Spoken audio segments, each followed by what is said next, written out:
Well, hi y'all, this is Ginger with Ginger Snap Thrifting. Well, y'all, we have had some torrential rainfall, some crazy thunderstorms all last night. So bad that some of the schools have closed, or they have delayed opening for later in the day because of street flooding. Our phones keep going off with flood alerts, and we are forecast to have more rain through the weekend. So I don't know if I'll be able to get out and do any thrifting, but I thought I would show y'all this great, thrifty, old-fashioned cake recipe. Now y'all, this is called a granny cake, but when I put this in my recipe box, I'm going to call it a nanny cake because my mama was nanny to all the grandkids, and this is the kind of cake she would have loved. She did not like a lot of sweets. She didn't like a lot of frosting. Y'all, she had problems sleeping most of her life. And I would wake up in the mornings and there would be a plate of cookies, or there would be a pie, or there'd be a cake sitting there, because she was an insomniac and she'd get up, she'd bake, and then she'd go back to bed. I was always so sad when there was a cake sitting there without any frosting on it.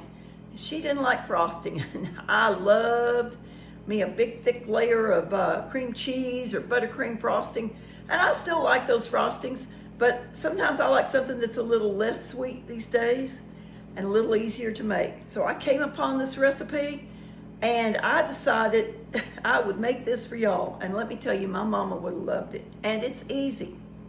So I've got my oven preheated to 350 degrees. I've got my vintage Pyrex mixing bowl out here.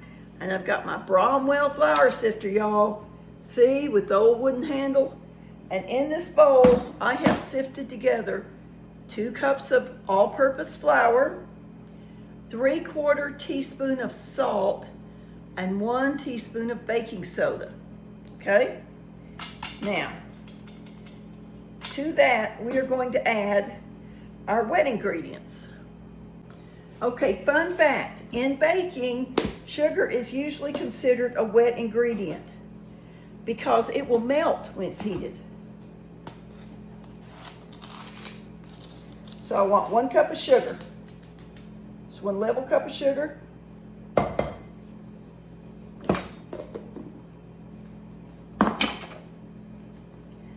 A 20-ounce can of crushed pineapple. So the original granny cakes were made with dried fruit, which is probably what people had good access to, but canned pineapple was relatively inexpensive, and it's still not too bad today. So at some point, this recipe evolved to have canned pineapple and not dried fruit. And the dried fruit could have been raisins or prunes or apples or whatever they had that was dried. Okay, next we're gonna have 1/2 teaspoon of vanilla.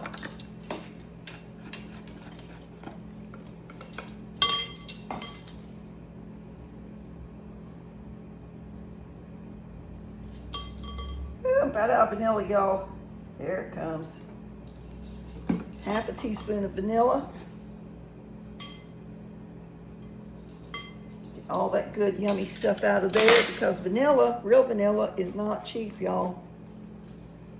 All right. 2 eggs. 2 eggs. And we're gonna mix this up. Got me a wooden spoon. You don't have to have a wooden spoon. You don't have to have a mixer for this. You're just gonna mix it up real good. You know, back in the day, ladies didn't have big KitchenAid mixers. They just had what they had. Heck, maybe some of them didn't even have electricity. You know, back in the 30s and 40s. That didn't stop them from wanting to make a cake and have something sweet and tasty for their family, did it?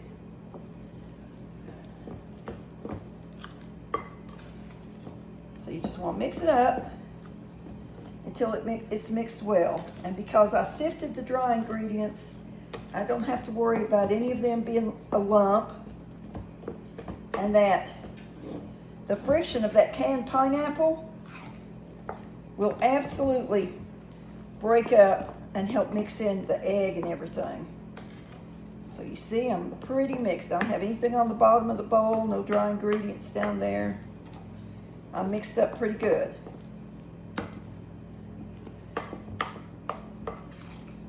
All right. I am going to spray. I've got my oven preheated to 350 degrees. I'm going to spray this 9 by 11 roughly. What is this thing? It's 9 by 13, so it'll be a little bit thinner. Baking dish with some canola oil, some spray so it won't stick too bad.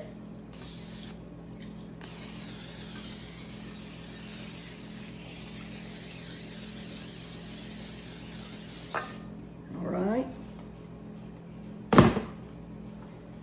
Set some of these things back out of the way so I can work, y'all. All right. I'm gonna pour this into this dish. And you see the little bubbles there? That baking soda is already activating with the acid from the canned pineapple to help this cake rise.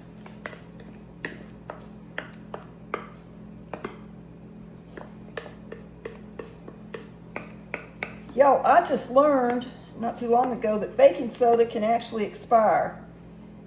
It does have an expiration date on the box. I use baking soda for a lot of things, like to put down the dish drain, the garbage disposals, things like that. So I don't think I ever have to worry about my baking soda expiring, but if you don't use your baking soda real often, that's something you might want to kind of keep an eye on. Unfortunately, I lost the footage on the next step, but you blend together 1/2 cup nuts with 1/2 packed cup of brown sugar in a small bowl, then sprinkle evenly over the top of the cake, and then place the cake in the oven to bake for 25 to 30 minutes.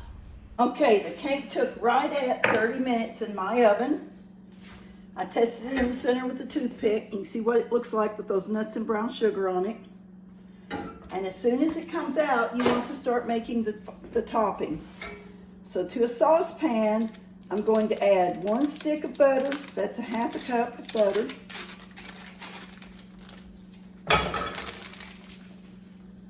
One-half cup of evaporated milk. That's evaporated milk, y'all, not the sweetened condensed milk. Evaporated milk, 1/2 cup. I'm going to get my sugar first. 1/2 cup of sugar. That way I can use just one cup. 1/2 cup of sugar. Go ahead and turn on my heat there. Wrong burner. 1/2 cup of evaporated milk.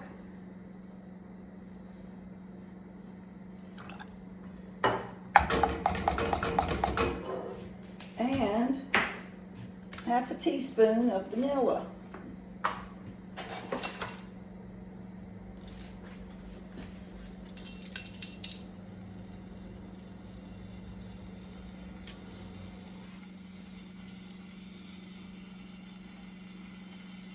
Come on, vanilla, don't fail me now.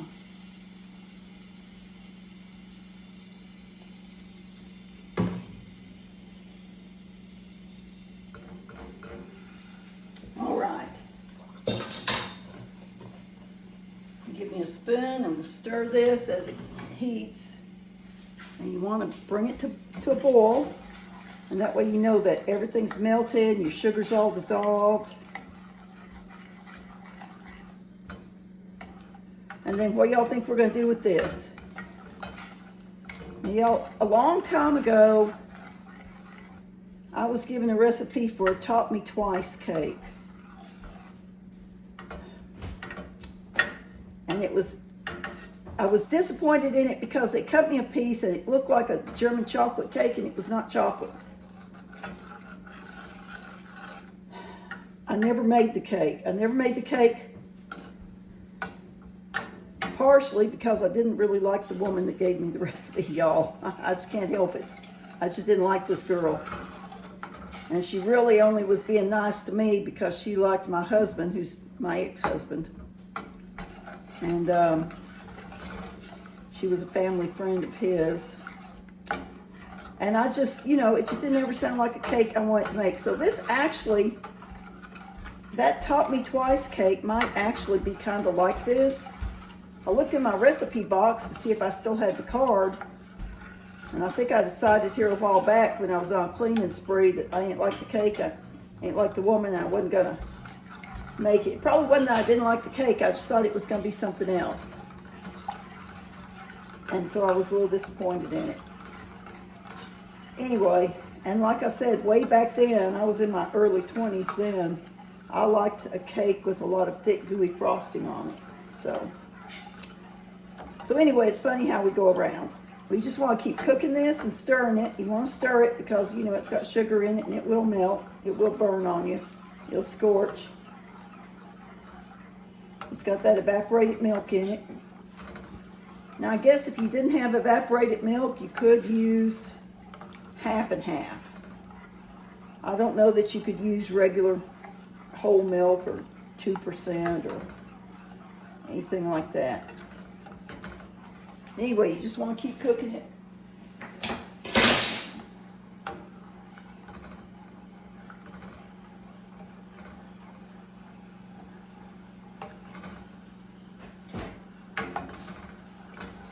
So it says cook until sugar's dissolved. This says stirring occasionally, but this burner's a real hot burner and I just don't trust it. Just going to keep stirring it.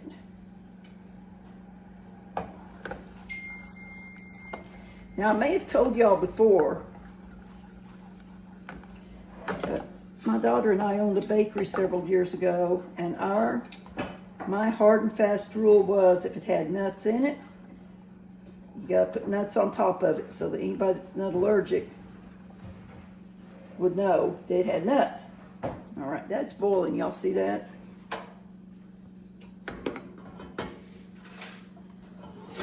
Well, this recipe said you sprinkle this with coconut. I never got the sprinkle it with coconut thing unless it was a coconut cake. I never quite understood that. I guess it's just a decorative thing. Maybe coconut used to be super expensive, so they sprinkle it with a little bit of coconut so you get a little bit of an expensive ingredient. But, you know, I almost feel like this needs to have holes poked in it, but I'm not gonna poke holes in it because it didn't say poke holes in it. All right. Actually, I can see the nuts through this. Maybe they put coconut on it to cover up the nuts. I don't mind the way it looks, so we're gonna leave it like that. Now we're gonna let this cool 100%. And once it cools, y'all, we're gonna cut us a piece. And my husband wants to be my taste tester. He's the resident sweet tooth in our home, so we'll let him have a taste too and let him tell you what he thinks. But I'm gonna go sit down with a cup of coffee now and wait for this cake to cool. Well, all right, here's our cake all cooled. You can see that the glaze kind of soaked into it. We're gonna cut a piece and we're gonna see how it is. All right. He's taking a taste of it, y'all.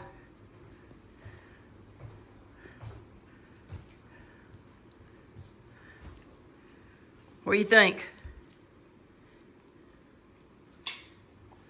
Awesome. Love it. A thumbs up.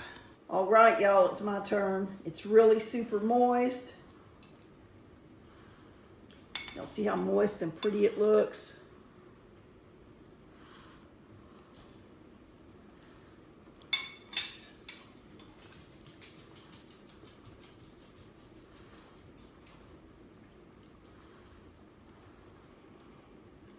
Buttery, sweet, taste the nuts.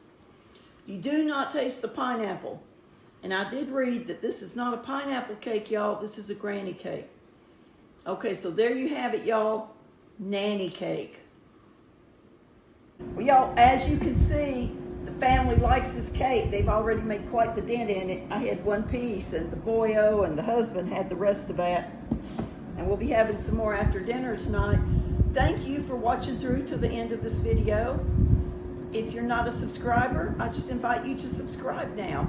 I'm going to be doing lots of old recipes, some thrift flips, some garden thrifting and gardening, and some thrift hauls, y'all, in the coming weeks. I just appreciate y'all. I thank you for your support. Let me remind you to bloom where you're planted. Give somebody a nice smile or a kind word when you're out and about. Brighten somebody's day. When you bless others, God will bless you back in return. Until we meet again, this is Ginger with Ginger Snap Thrifting.